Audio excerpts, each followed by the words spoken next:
¿Qué tal? Buenas tardes, amigos, amigas que nos ven, que nos acompañan en este 2 de octubre de 2020. 2 de octubre no se olvida y pues hasta la memoria siempre sería una forma de entrar en un día como hoy a hablar de una película que sin duda no solo es esencial en un festival como el que estamos celebrando, esta 11ª edición del Festival Contra el Silencio, Todas las Voces,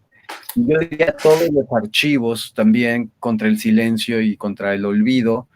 Y bueno, ya está con nosotros Pablo Martínez Zárate, director, creador, también investigador de la película El Monopolio de la Memoria, a quien saludo, Pablo, y bueno, te doy la bienvenida en una fecha en la que no solo hacer un trabajo documental, sino proyectarlo y hablar de un día como hoy, pero donde sucedió algo traumático para nuestro país. ¿Qué tanto puede ayudar a conocer los archivos para sanar la memoria? Muchísimas gracias, Gabriel, y a Contra el Silencio, Todas las Voces. Como dices, es pues un privilegio poder compartir estas reflexiones en el marco de este festival, en un 2 de octubre, donde además de conversar, pues bueno, tendremos la transmisión de la película a las 6 de la tarde en el canal 22. Me parece que pues todo el equipo de producción, la Universidad Iberoamericana, estamos muy contentas y contentos con esto. Me parece también necesario, como bien dices, hasta la memoria siempre. La memoria, al final de cuentas, es el último lugar de refugio, y gran parte de lo que esta película hace es tratar de adentrarse en el archivo para reinventar o revisar, problematizar la memoria de un acontecimiento tan repasado como es el movimiento estudiantil de 1968 en México. Y que ha sido contado, recontado, escrito, a veces olvidado, a veces con mucho mérito se han reunido y se reunieron a sus protagonistas, pero en esta ocasión, y siguiendo la idea de indagar en aquellas fotografías que estuvieron resguardadas en un archivo del periódico El Heraldo, ustedes como investigadores de la Universidad eh, Iberoamericana, en un momento hacia 2017 es cuando encuentran estas fotografías y surge la idea de eh, narrar una historia, pero donde lo que se busca no es ilustrar, sino cuestionar esas imágenes y hacerse preguntas sobre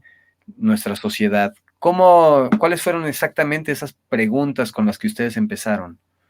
Sí, justo cuando llega el archivo del Heraldo, que no solo era del 68, sino abarcaba del 65 al 2005, que son cientos de miles de fotos, nosotros nos sentimos convocados por esa revisión, tanto el co-guionista como yo. Es un tema, el 68 y específicamente Tlatelolco, que hemos trabajado de distintas maneras por muchos años, y pues era natural acercarnos a la biblioteca, que sí hay que decir de verdad que el trabajo de la biblioteca fue indispensable para poder realizar esta película. Ellos reciben en donación todo el archivo fotográfico del Heraldo en el 2017, y esto era meses antes de pues el 2018, que se conmemoraban los 50 años, y con motivo de los 50 años del movimiento, ubicaron el fondo que fuera, o las fotografías que correspondían al movimiento, las catalogaron, las digitalizaron y nos abrieron las puertas a este archivo. Esa fue la primera condición, y creo que es también una de las preguntas que mueven este trabajo y otros que hacemos desde el Laboratorio Iberoamericano de Documental: ¿cómo podemos abrir los archivos o casi abogar constantemente por una comprensión o un entendimiento de los archivos como un territorio abierto, como un territorio de descubrimiento, que en estas revisiones, en estas incursiones, pues nos permiten siempre recontar la historia y reimaginarla? Otra de las cosas que nos preguntábamos era justamente eso: ¿cómo se ha contado el 68? ¿Cuáles han sido las versiones que se han contado? ¿En qué distan las versiones, digamos, de quienes fueron líderes en ese entonces y en el 2018 ya estaban pues haciendo mensajes públicos al respecto, las versiones, digamos, de medios más oficiales, como el mismo Heraldo, y otras versiones de la literatura, del cine, de las artes, y cómo podemos nosotros insertarnos en algo que pareciera desgastado, pero pues al ver las fotografías por primera vez nos dimos cuenta que no, que incluso con un tema que ya más o menos conocíamos, que nos había apasionado y llamado por tantos años, las imágenes tenían muchísimo que ofrecer y eran muchas escenas que nosotros desconocíamos y no formaban parte de este imaginario que parecía agotado. Exacto, y si en algún momento fue importante contar con las fotografías para poder tener las pruebas de una cronología de acontecimientos que fueron escalándose hasta esa noche lúgubre, también en esta selección que ustedes hicieron, la secuencia sigue en los siguientes días de la noche del 2 de octubre y eso nos permite también entender que no ocurrió eso que soñó y fantaseó el presidente Díaz Ordaz. Es decir, no cerró ese párpado, punto final, nadie se acuerda de nada, sino que las mismas fuerzas vivas de la sociedad, del espectáculo, la prensa, siguieron también retratando todo como era normal, solo que en ese momento se cerró esa válvula de información, aunque no de producción de imágenes. Y esto es interesante. Y eso fue fácil. No, sí, justo, fue fascinante esto que comentas al momento de ver el archivo, ¿no? Encontrar esta expansión ola expansiva del 2 de octubre en el espacio cotidiano o en el paisaje cotidiano de la Ciudad de México. Parecía que la ocupación militar había alterado la configuración del paisaje urbano y con eso estábamos ante imágenes que nos presentaban un impacto de la represión, un impacto de la violencia, un impacto también de las políticas de Estado, que no se había representado prácticamente en ninguna de las narrativas que conocíamos nosotros, y que eran imágenes de prensa que se alejaban un poco del acontecimiento mismo y que retrataban como las resonancias del acontecimiento, casi como la calma después de la tormenta, y a nosotros nos permitían ver cómo la sociedad mexicana, quizás no solamente, o la sociedad urbana específicamente, y la de Tlatelolco, se relacionaba con un movimiento que simbraba su vida diaria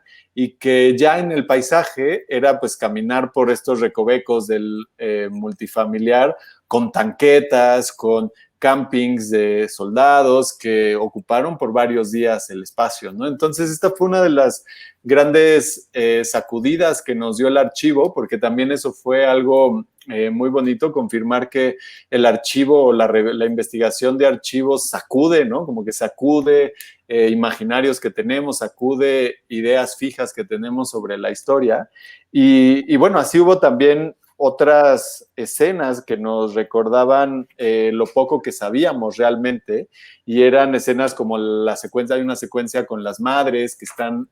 abogando por la libertad de los presos políticos, en fin,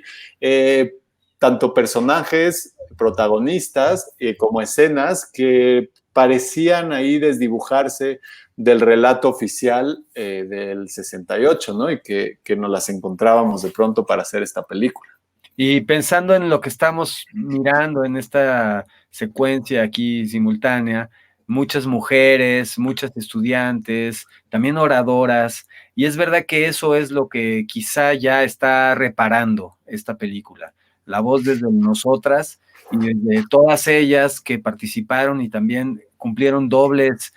roles como mujeres y también como compañeras militantes en ese movimiento. Todo este encuentro con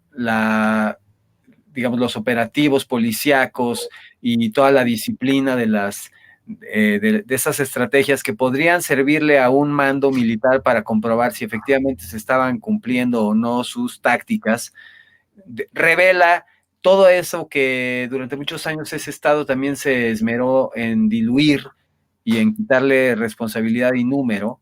y que con todo esto no solo se puede sostener que ha sido un despropósito ocultarlo todo, sino que también es una batalla perdida cuando los medios de comunicación y sobre todo los proyectos de investigación se colocan en este lugar donde es posible reescribirlo y donde incluso es posible cambiar los sujetos y los géneros y los plurales de una historia que también ha sido muy repetida, pero poco preguntada quizá, ¿no? Sí, claro, y esto que dices me hace pensar que así como el acontecimiento, digamos, no se agota en sí mismo, tampoco el archivo se agota en sí mismo. A final de cuentas, este es un archivo del Heraldo de México, o sea, la especificidad de este archivo es una línea editorial pues oficialista. Teníamos muchas imágenes que, pues yo creo que en un 80% las imágenes eran inéditas en general, y entonces eso nos confirmaba que imágenes que fueron resguardadas por un custodio de ese archivo por tanto tiempo, que tenía una mirada oficial, que tenía una mirada que buscaba proteger esta verdad histórica sobre los acontecimientos y celar cualquier interpretación alternativa a esa verdad histórica, pues no podía controlarse por siempre, ¿no? Y de pronto llega ese archivo, se dona y los derechos también se ceden para su libre uso y consulta a la Universidad Iberoamericana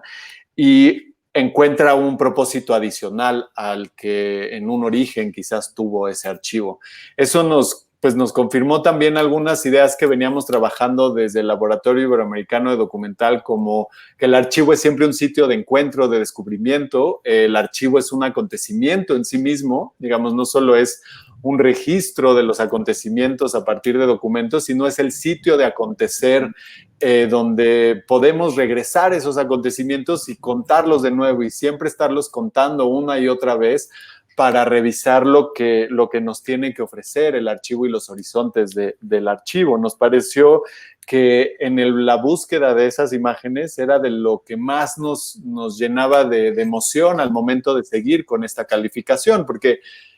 no fue fácil tampoco acercarnos a más de 1,300 imágenes y tratar de encontrarles un sentido. Quizás lo más fácil hubiera sido hacer un relato cronológico de los acontecimientos entre junio y diciembre del 68, pero incluso más allá de un par de secuencias, lo que tratamos de hacer nosotros fue también cuestionar esa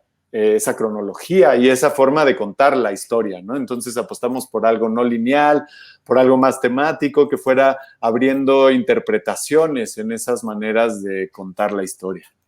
Sí, y en donde también se siente en esa narrativa que también se sirve del silencio, hagamos un poco un distanciamiento y para quienes nos están siguiendo también ayudémosles a comprender y a darse cuenta que esto que estamos mirando aquí como una secuencia al lado, en realidad se trata de imágenes fijas que son editadas, que son colocadas una tras otra y que a través de una narración y a través del uso de la música están hiladas, pero también lo que estaba justo señalando es cómo el silencio y el silencio del archivo también es necesario para comprender y para terminar de tener ese lugar en donde las palabras encajan, las explicaciones encajan y este ruido que a veces nos quiere ensordecer con una explicación ya fabricada, precisamente en el silencio del archivo y la fotografía en blanco y negro, es en donde podemos también acomodar un poco este vértigo de el viaje en el tiempo y convencernos de que esos instantes, esa eternidad fugitiva, como se le ha llamado a la fotografía, no solo guarda eso que tenía en ese instante, sino a partir de entonces todo lo que pasó después hasta que llegó a nosotros, ¿no? Entonces, estamos viendo aquí ya el nombre de Cuautle. Cuautle, muy conocido por ser también un fotógrafo de la lucha libre y por tener un estilo en donde él disparaba simplemente sin enfocar, como que levantaba la cámara y disparaba y también alcanzaba ángulos insospechados, ¿no? Y que esto del silencio del archivo también tiene que ver con lo mismo, ¿no? Con estos sellos al reverso de las imágenes, con las anotaciones al reverso de las imágenes, que es parte invisible normalmente al ojo público, todo lo que está diseñado para no ser parte de la publicación de estas imágenes, los marcos que se hacen con plumón o lápiz de cera, y eso para nosotros era fundamental incluirlo porque además de lo que puede estéticamente aportarle a la película, se ofrece como un gesto que representa todo lo que no está en el relato histórico, todo lo que escapa del relato histórico, ¿no? Y esos reversos de las imágenes, esas notas o notas metafotográficas, si se podría decir así, que son, bueno, notas editoriales, se convierten en un símbolo de lo que la película busca, que es tratar de problematizar el sitio desde donde se cuenta el relato histórico, ¿no? Y que no necesariamente es nada más ese relato oficial, pero bueno, muchas veces lo oficial también está en lo que alguna vez no fue oficial, ¿no? Creo que eso lo cuenta muy bien El Bulto, por supuesto, como películas que abordan estas temáticas en México, pero también El Monopolio de la Memoria apela a esa noción de que no solamente hay un monopolio desde los centros de poder, sino muchas veces nosotros también somos cómplices en confirmar una u otra versión de las cosas, y algo que quisimos mostrar era que no siempre es así, que el archivo nos puede ofrecer miradas alternativas, como los soldados que tienen la misma edad que los jóvenes de la Boca, ¿no? Y entonces en ese sentido estamos construyendo una visión un poquito menos absoluta de lo que puede ser la historia y de cómo la historia nos permite también construir una identidad y una idea de quiénes somos.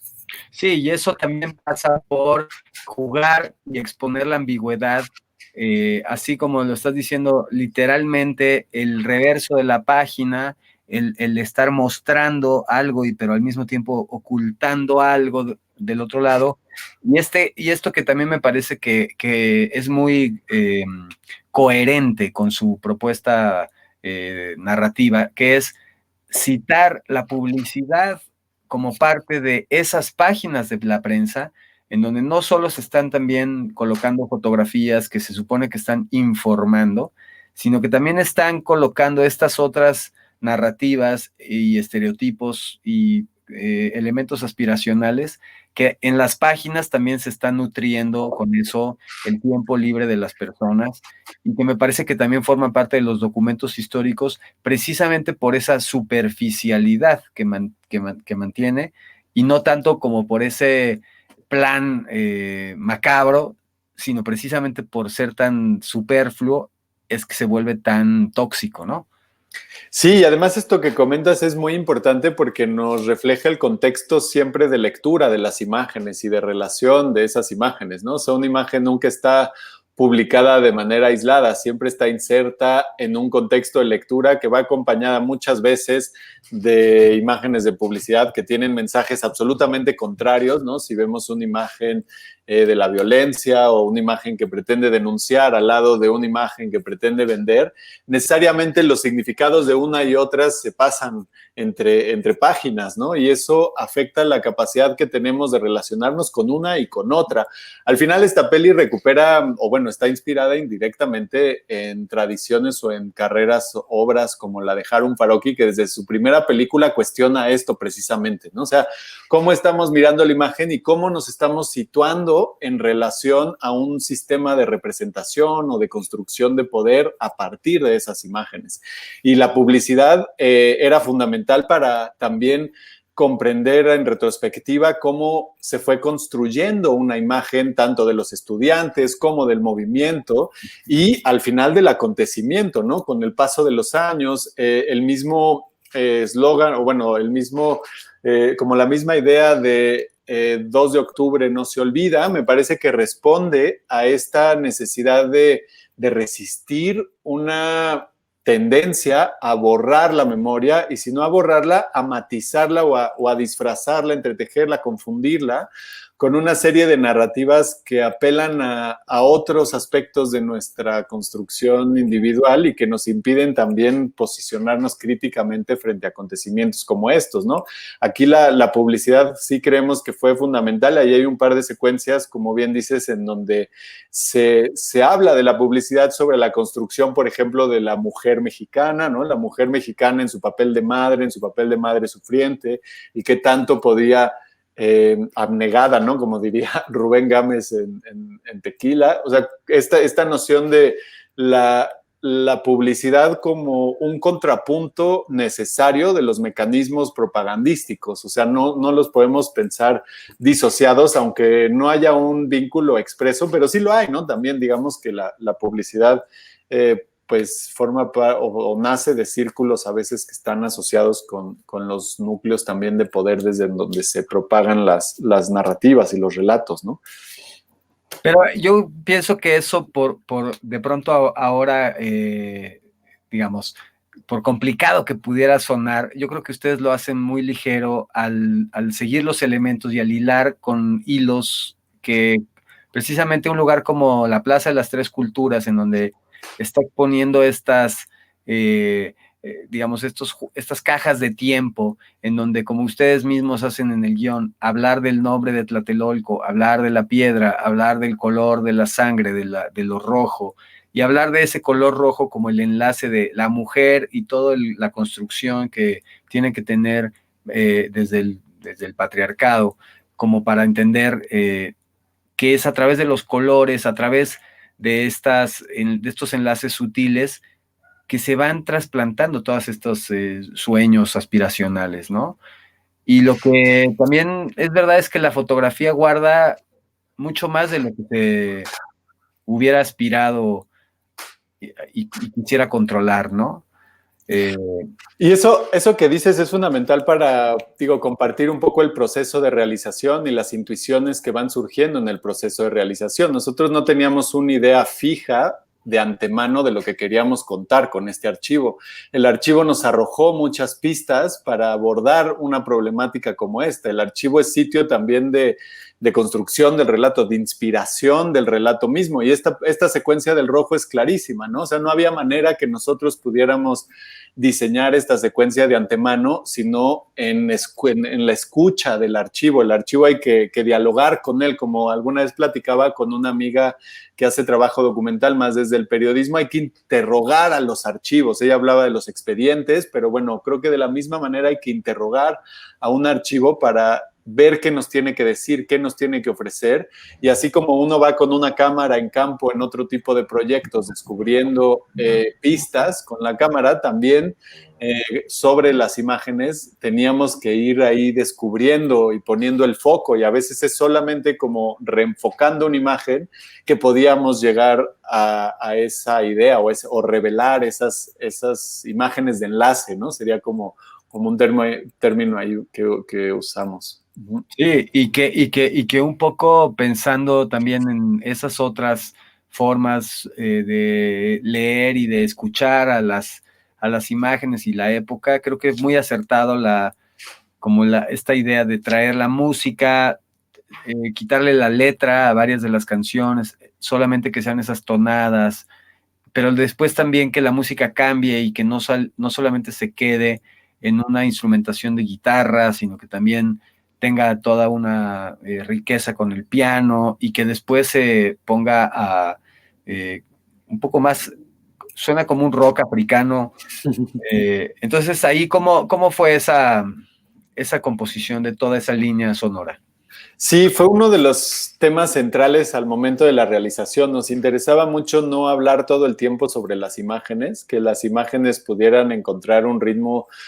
más allá de la voz y de lo que una voz puede cuestionar en relación a las imágenes. Y entonces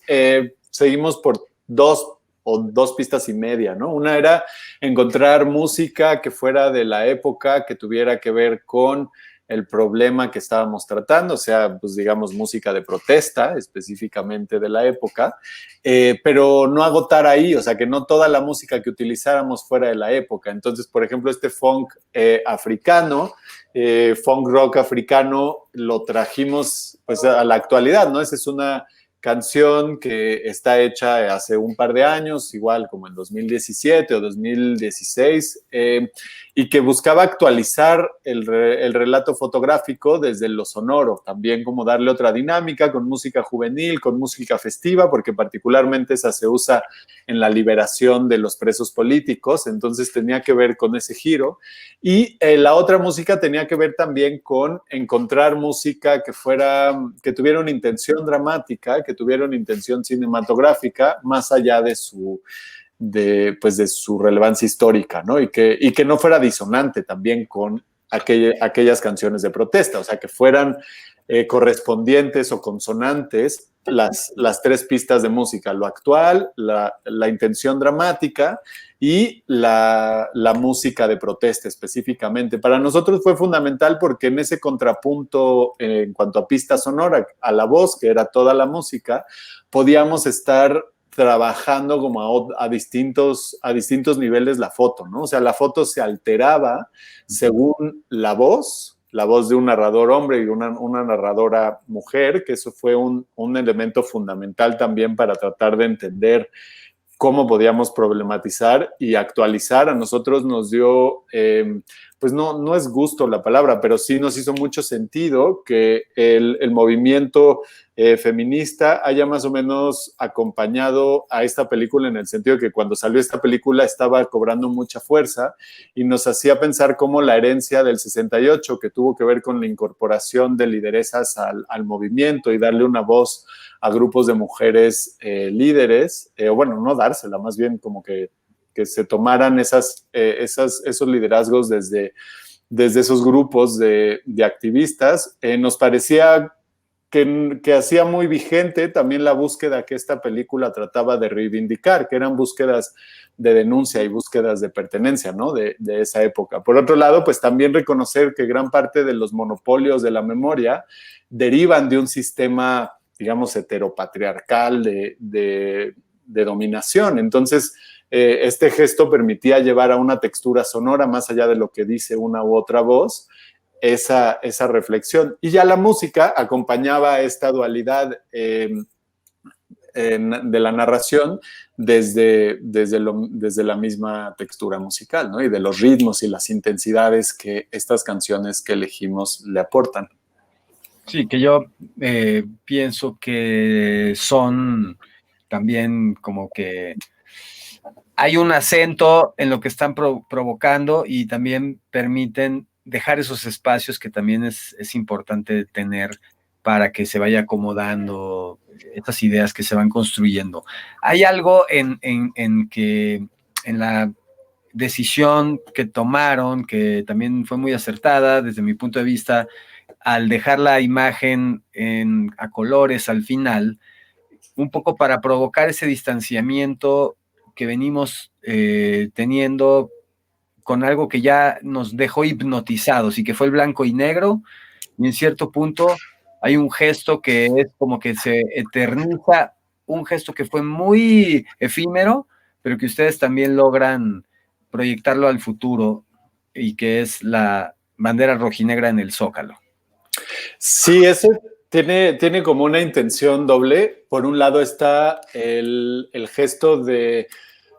poner en el sitio del emblema nacional un emblema absolutamente contrario que, reflexionando sobre el relato histórico y la construcción de la memoria histórica, nos permitiera reforzar la idea de un reverso de las imágenes, de una contrahistoria, de una historia, pues en este caso anarquista, o de una historia que está apostando a otra dirección, que además, bueno, ahí en un subtexto quizás muy profundo está una cita a una tradición anarquista que es fundamental en la consolidación de los movimientos de denuncia modernos en este país, y el mismo discurso también de la denuncia. Y por otro lado, está el gesto de revertir una textura de blanco y negro, salvo por las anotaciones azules y rojas que van apareciendo como las notas o los sepias de algunas fotografías y demás. Ese blanco y negro que encuentra su desmantelamiento y pareciera como que una imagen a color revierte todo, ¿no? Y bueno, ahora sí que creo que se vale soltar ahí una pista que es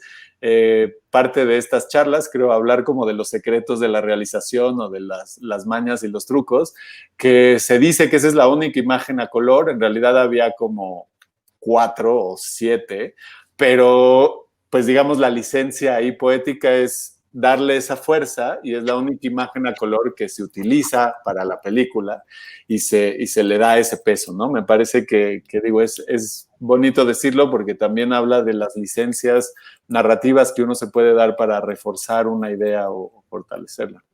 No, pues eso, definitivamente eso es la decisión del guión, de cómo y qué se cuenta y cómo se cuenta. Y pienso que es también fiel a lo que propone el guión como este eco de sucesos y también elegir determinados sucesos para darle esa resonancia. Había algo que también era muy importante comentar y era que a pesar de que en las siguientes semanas digamos, en 1968, como sabemos, el argumento de peso de que venía la Olimpiada sirvió como una excusa muy frágil, muy ridícula, patética, para intentar justificar lo injustificable. Sin embargo, en esta película ustedes sí decidieron acotarse y no, digamos, un poco abrir este otro capítulo, o mejor dicho, o quizá literalmente esa otra caja de fotografías, y decidieron quedarse en el movimiento estudiantil. Sí, esa es una decisión muy determinante. Fue una decisión súper difícil también porque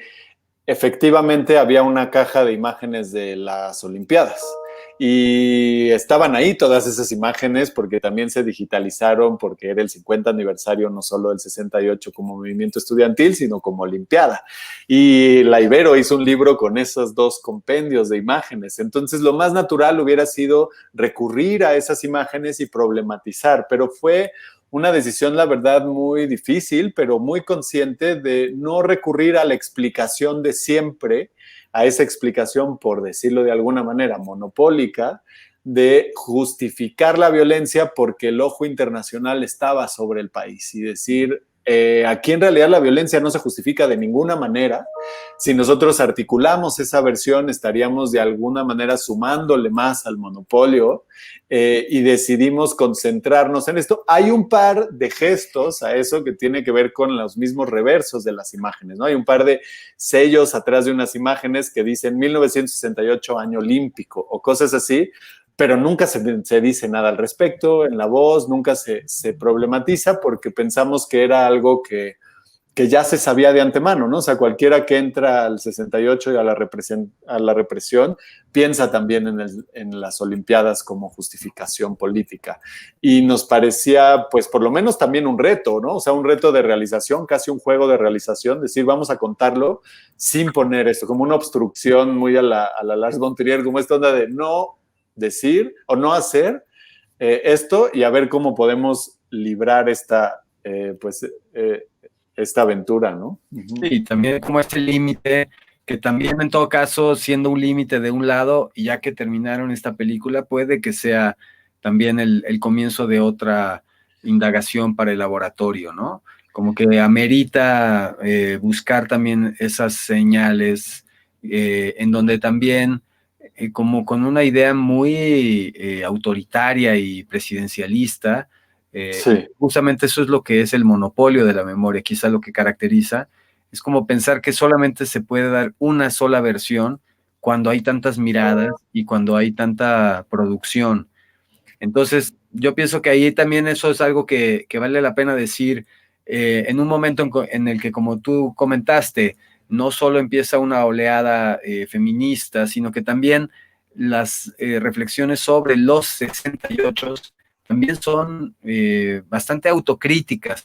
y parece que ayuda más ser más mesurados y menos románticos con esas consignas y más rigurosos con la idea poética y documental, ¿no? Sí, aquí la motivación tenía que ver con lo, pues sí, lo poético y lo ensayístico también, ¿no? Y bueno, valdría poner un contrapunto, porque este archivo, digamos, no se agotó en esta pieza para el documental tampoco, este archivo del 68, sino se nos hizo una comisión para el M68, el Museo Memorial del 68 en Tlatelolco, que se rehizo con motivo de los 50 años.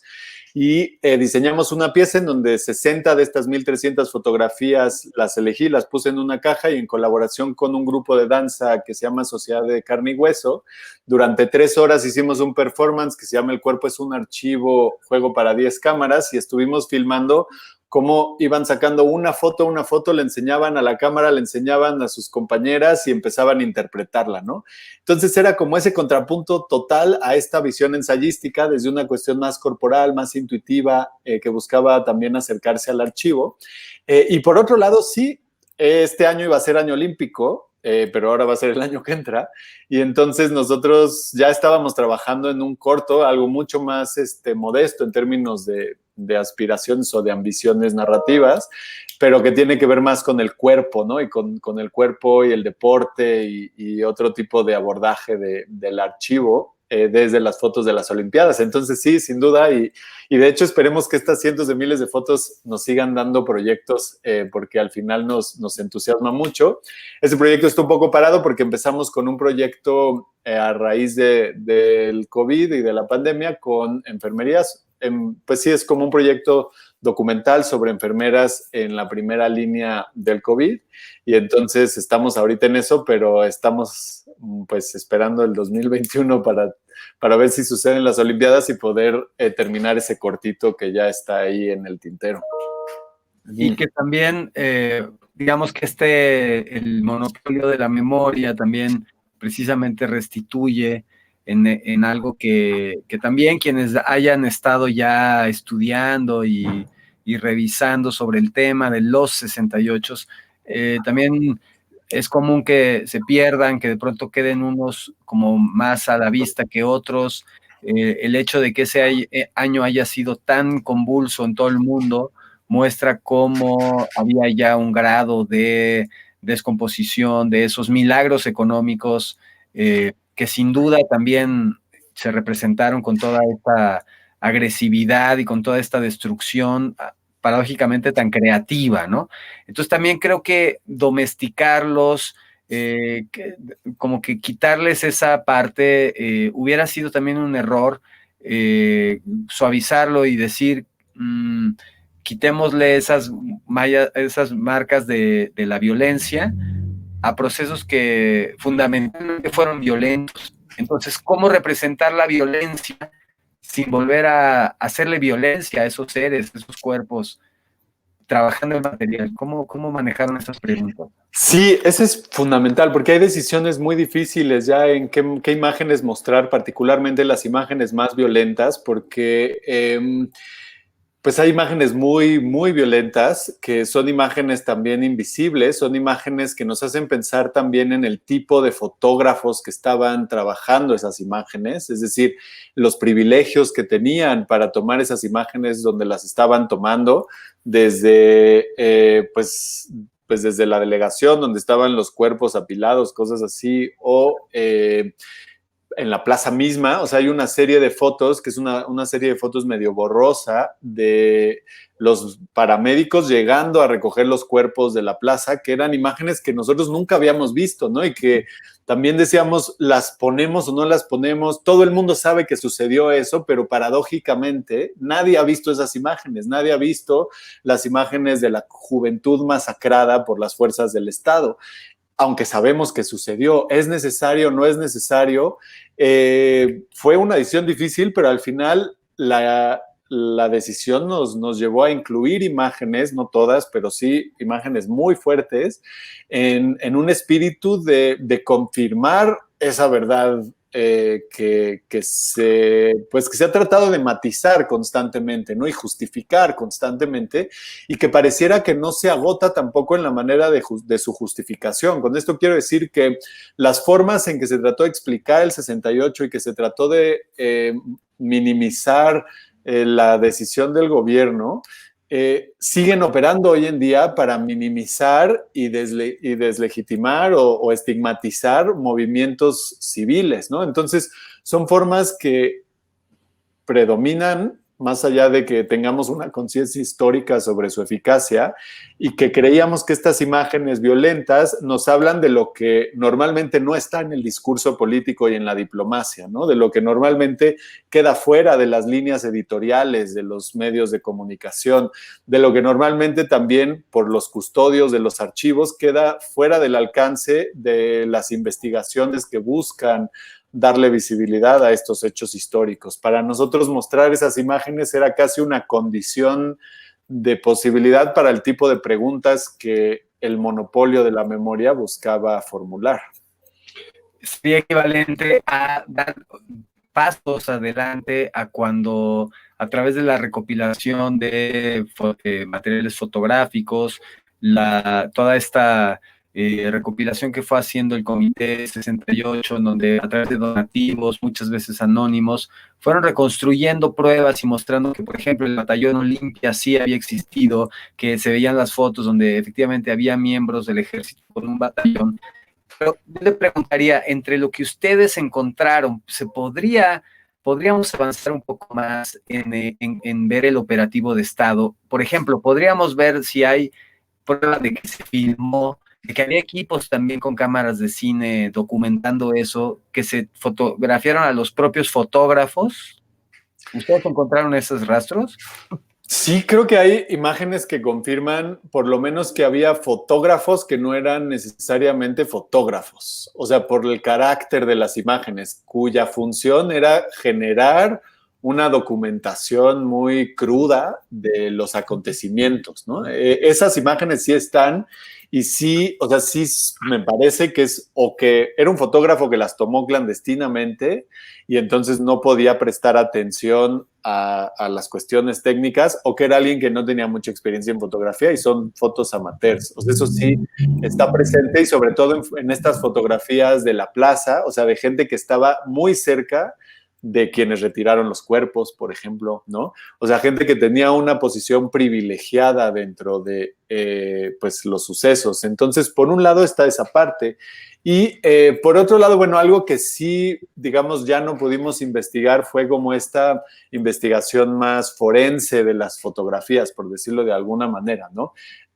Pero que tiene que ver con la lectura contextual de estas fotografías. Como estábamos también trabajando en lo del M68, nos enteramos de la publicación del libro de Jacinto Rodríguez sobre el 68, sobre específicamente el 2 de octubre y cómo se habían tomado las decisiones de Estado ese día, que nos parecía ya aportaba muchísimo valor a esa búsqueda, ¿no? Entonces tampoco nos dio mucho tiempo. Hay que decir que esta película, pues desde que vimos por primera vez las imágenes hasta que se terminó, pasaron entre 6 y 8 meses, que es muy poco tiempo para la cantidad de imágenes, para la cantidad de recursos que teníamos. O sea, en realidad esta película se hizo con, pues, o sea, con un presupuesto inexistente prácticamente, ¿no? O sea, un asistente de investigación y un presupuesto para el co-guionista. Yo en mis tiempos libres entre el trabajo, o sea, como que no, o sea, no se hizo así con presupuesto. En realidad, más allá de apoyos que nos dio la Ibero para solventar estos pequeños gastos, y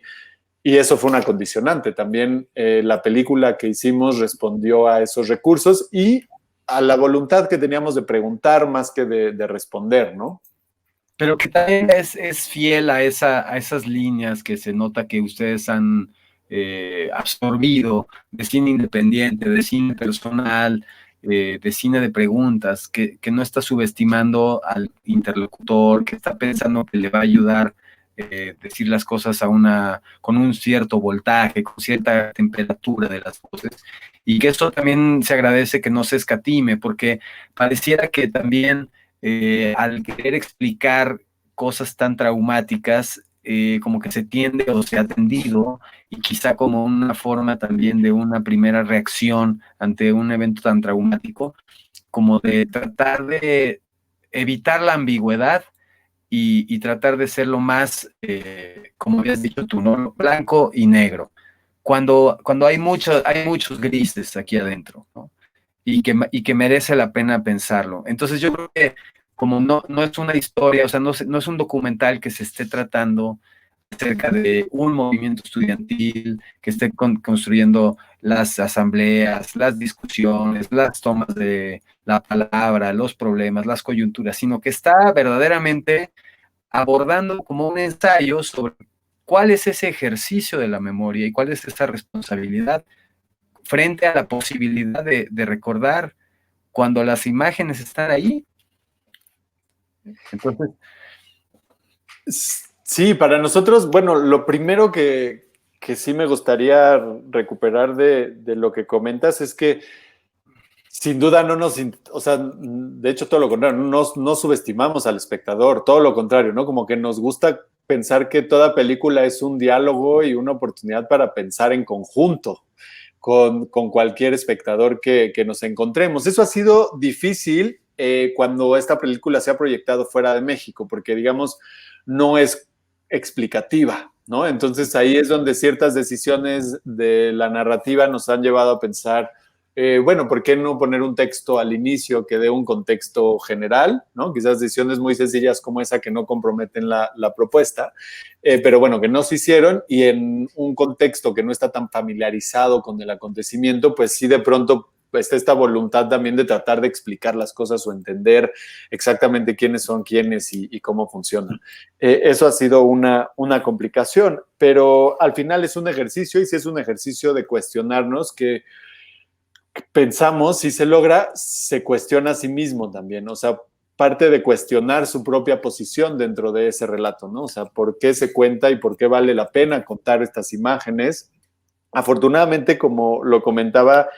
nosotros encontramos imágenes nuevas, encontramos cosas que no sabíamos de esto y encontramos también alrededor de ella pues una serie de intuiciones y de preguntas que fueron articulando lo que terminó siendo el monopolio de la memoria.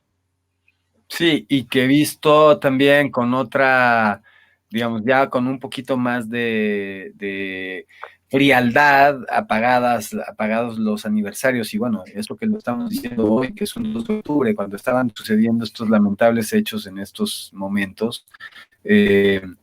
parece increíble que esas bengalas no dejan de caer y también esos disparos, y bueno, en este caso estamos hablando de los disparos de las cámaras, que guardaron todo esto y que también con sangre fría lo conservaron y no simplemente fueron a dar a los hornos de la Secretaría de Gobernación, ¿no? Sí, absolutamente, esa es una fortuna. Yo creo que es una fortuna para, digo, nosotros que pudimos dedicarnos a revisar las imágenes con detenimiento, pero también para cualquier persona que le interese. Estas imágenes además están ahí en la biblioteca, bueno, ahorita no, pero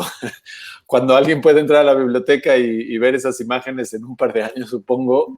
también podrán hacerlo, ¿no? En algún momento, incluso todo el 2018 estuvieron públicas en el sitio web de la Biblioteca El Ibero, y esa voluntad es indispensable para poder regresar y contar esta historia que, como bien dice, en estos momentos, hace 53 años o 52 años, estaba sucediendo exactamente lo que busca problematizar, lo que busca incursionar, explorar. Entonces, es ya una posibilidad, ¿no? Ver estas imágenes, porque fácilmente pudieron haber sido destruidas. A mí me sorprende que se hayan salvado muchas de esas imágenes. Me hace pensar incluso en voluntades individuales ahí de fotógrafos que, aunque estén en esos periódicos, pues tienen sus propias convicciones y que procuraron que esas imágenes se mantuvieran ahí y que llegaran después a una biblioteca, ¿no? Porque fácilmente alguien pudo haber puesto atención en eso. Pero bueno, supongo que ya después de 50 años eso cobra otro sentido y también pudieron haber llegado en el 2021 y no en el 2017 o en el 2019, y la prioridad de la Ibero no hubiera sido rescatar estas imágenes del 68, supongo, ¿no? Hubiera sido otra en cuanto a prioridades de catalogación de este archivo. En ese sentido, creo que le aporta mucho la coyuntura y quizás por eso pasan las cosas, ¿no? Como esas coincidencias históricas que permiten que salgan a la luz estas imágenes en el momento que tenían que salir a la luz. Así es, y también nos ayuda a pensar cómo en un festival como Contra el Silencio de Todas las Voces, precisamente eso es algo de lo que también es más destacable, cómo esa voz individual o esa voz personal también se suma y hace parte de esa voz colectiva y es necesario también contar con eso, y para quienes nos están viendo ahora y para quienes lo verán en el futuro también, como un poco ratificar esa necesidad y esa certeza de que esos pequeños trabajos individuales sí pueden hacer la diferencia, y que en el caso del cine documental, toda esa capacidad de producir de manera guerrillera, de manera silenciosa, casi imperceptible, pues también brinda un montón de libertad que en este caso se nota que está bien aprovechada, porque está, digamos que siendo fiel también a uno de esos espíritus del 68, que es precisamente la discrepancia. Cómo ser y cómo estar absolutamente de acuerdo con algo cuando ese movimiento lo que nos legó fue precisamente el derecho a la discrepancia, ¿no? Sí, y bueno, esto lo digo sin complacencia. La verdad, para nosotros estar aquí en Contra el Silencio, todas las voces, desde el nombre de este festival y normalmente la programación que tiene, es muy importante y significativo para lo que nos mueve también como realizadores, ¿no? O sea, tratar de estar planteando preguntas a la historia constantemente, a la memoria, cualquiera que sea esta memoria, la íntima, la social, la colectiva, ¿no? Y eso pues siempre es de celebrarse, porque como bien dices, uno de los aportes del 68 y del 68 en México fue fomentar la discrepancia, que además en México es bien difícil, como esta cultura del debate, esta cultura de la diferencia no está tan arraigada, ¿no? Y muchas veces preferimos no entrar en discusión porque qué flojera ponernos a discutir de estas cosas, mejor vamos a hablar del clima o de lo que sea, ¿no? Entonces, me parece bien significativo. Incluso hay un cuadro, no sé si podemos regresar a la imagen, que es una de las fotos que más nos gusta. Hay un par de fotos de esas, digo, esto es como muy personal, pero que es una imagen con una Bolex, ¿no? No sé si sea de 8 o de 16, pero que es una imagen súper simbólica en términos de cómo puede ser un arma también la producción de imágenes, y que puede tener la misma incidencia, el mismo poder de transformación.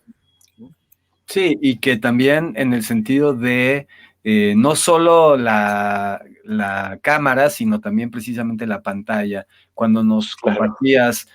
cuando lo proyectaron ante el personal de la biblioteca, y entonces cómo fue esta experiencia de ver esas imágenes que habían visto en las cajas, y cómo fue verlas ahora en una narrativa y sobre todo en una dimensión del tamaño de un muro. Sí, porque además parecían, lo que ellos nos decían es que se sorprendían con un archivo que habían catalogado y se sabían de memoria, y que al verlo ya retrabajado en una narrativa, desconocían las imágenes, o sea, reconocían en estas imágenes otro tipo de... pues sí, otro tipo de encuadres, otro tipo de personajes, otro tipo de asociaciones entre las imágenes que aisladas en una catalogación, digamos, inconexa de biblioteca no estaban presentes, ¿no? Y eso es algo que valdría la pena resaltar del trabajo documental como un trabajo de creación de relaciones entre registros documentales que permiten crear una idea que no necesariamente está en las imágenes por sí mismas. Y eso fue uno de los grandes descubrimientos compartidos con el equipo de la biblioteca, que le había dedicado muchas horas a identificar, catalogar y digitalizar estas imágenes, ¿no? A quienes de verdad siempre estamos muy agradecidos, porque además demuestra una voluntad muy abierta con el archivo que no siempre está presente. Hay veces que los archivos tienen actitudes muy cerradas con sus colecciones, y en este caso todo lo contrario, ¿no? Está la convicción de que acercarnos a un archivo es ampliar las posibilidades del relato histórico y no comprometerlas. Claro, y también en un momento donde se superaron esos problemas que tenía la calidad de la imagen, la calidad de la transmisión, las actuales condiciones que tenemos para digitalizar con equipos relativamente, pues ni siquiera es que ya haya una diferencia muy grande entre lo profesional y lo que puede ser casero, y al mismo tiempo tener la oportunidad de construir relatos utilizando equipo que tampoco representa demasiada complicación, sino que es un esfuerzo más bien poético, metafórico, de andar esos documentos y pensar en que quienes lo vean van a entender y querer caminar juntos con esa historia. es porque precisamente es una duración y bueno, no hay un silencio que dure 50 años, las imágenes terminan por aflorar a la superficie, es imposible mantener semejante atrocidad en un olvido oficial, y qué bueno que es la sociedad y que a través de los distintos lados, ¿no?, de la sociedad, uno pensaría en ese mismo discurso ya manido y ya dicho, pensaría que hubiera sido la UNAM la que tendría que haber sacado una película como esta, y es de saludarse, agradecerse y felicitarse que haya sido también la iberoamericana la que también demuestre su pensamiento crítico con un material como este, ¿no? ¿Cómo, cómo ha sido hacia adentro eso? Sí, la verdad, esto que dices es bien importante también para esta idea del monopolio de la memoria, ¿no? De quiénes pueden o no contar una historia. Sin duda, el 68 es parte del UNAM, del IPN, pero bueno, la Ibero también jugó un papel importante, quizás no en el imaginario tan presente, o no por los números tampoco tan protagonista, pero importante, y que al final a nosotros, específicamente con la experiencia de la película, ha sido muy bonito que en la UNAM, en TV UNAM un par de veces, y dentro de Arcadia, por ejemplo, este festival dedicado al cine restaurado de la UNAM, también se proyectó ahí en el Centro Cultural. Pues fue súper importante en la sala Revueltas. Además, fue como algo muy simbólico para el trabajo que estábamos haciendo, y que me parece que nos permite también ampliar muchas veces estas visiones de nicho, o estas visiones que muchas veces marcaron esta lógica del monopolio de la memoria mismo. Construir, y que el 68 desafió, ¿no? Al final de cuentas, el mismo 68 comenzó como una pugna entre un grupo de dos universidades distintas, pero que la represión fue lo que unificó a muchas comunidades diferentes que antes eran enemigas, literalmente, y que fue uno de los grandes aportes, como la unidad. Me parece que cuestiones, por ejemplo, como el movimiento de Yo Soy 132, que empezó en Libero, pero que recibió casi de inmediato el apoyo de la UNAM, del IPN y de muchas otras universidades, recuperan esta tradición de los movimientos sociales en México como movimientos que tratan de desafiar estas taras históricas de clase que nos vienen pues asolando, ¿no? O sea, como que pareciera que nunca podemos salir de eso. A veces en el discurso de la actualidad, en el gobierno, pareciera que seguimos luchando contra esos grandes estigmas, y que, bueno, el 68 nos recuerda que tenemos que superarlos si queremos construir un horizonte común para todas y todos. Claro, y que eso pasa por reconocer, como ya se ha estado haciendo, ese trabajo hormiga invisible, y luego el otro trabajo que también cumplen, pues, festivales, plataformas, videotecas, en donde también estarán disponibles estos materiales. Para quienes quedaron con ya el deseo encendido y las ganas de conocer el monopolio de la memoria, ¿qué plataformas podrían visitar o cómo podrían ver la película? Pues si fueran estos días de aquí al lunes, como parte de Contra el Silencio, está en MX Play, si no me equivoco, hasta el 4 de octubre. Y en Filmin Latino también la podrían ver en los próximos años, por lo menos todo este año y todo el año siguiente. En Filmin Latino, ahí gratuitamente la pueden ver, solo es necesario crear una cuenta. Está muy bien, yo pienso que en unos años va a ser muy importante pensar cómo ya entrados en este, digamos, nuevo capítulo en donde el partido de Estado mucho terminó de, digamos, de hundir eh, por toda esta solemnidad y por toda esta teatralidad también hueca, vacía, y de pronto esta nueva forma de conocer nuestro pasado, nuestra memoria, también de una manera que sea menos arrogante, menos solemne, menos gris, mucho más alegre. Claro. Eso es lo que va a terminar por dejar de abrazar también episodios que son complicados, pero que no se acaban solo en el 2 de octubre, sino que también forman parte de una de las más brillantes épocas de la juventud mexicana, y que también esta es una forma de evocarlos y de pensar que pues tampoco fue algo que dieron su vida en balde, ¿no? A todos ellos les agradecemos por todo eso que aportaron. Absolutamente, coincido contigo y creo que en ese sentido tanto la película del Monopolio como una plataforma como es Contra el Silencio, todas las voces apuestan a eso, ¿no? Y a desafiar eso y creo que esto que dices es bien bonito, imprimirle alegría a la memoria colectiva, ¿no? Y dejar la solemnidad que pues ya no nos corresponde como en nuestro tiempo y en nuestro también sistema de valores, pues es importante también. Uh-huh.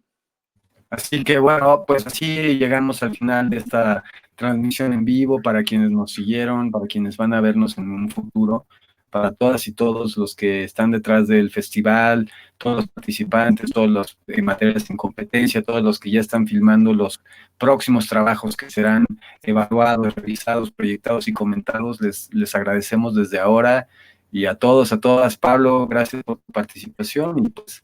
hasta la memoria Gracias a siempre. ustedes. Hasta la memoria siempre, Gabriel. Muchas gracias y gracias también al festival. Chido. Sí, igual. Encantado. Chido. Sí, man.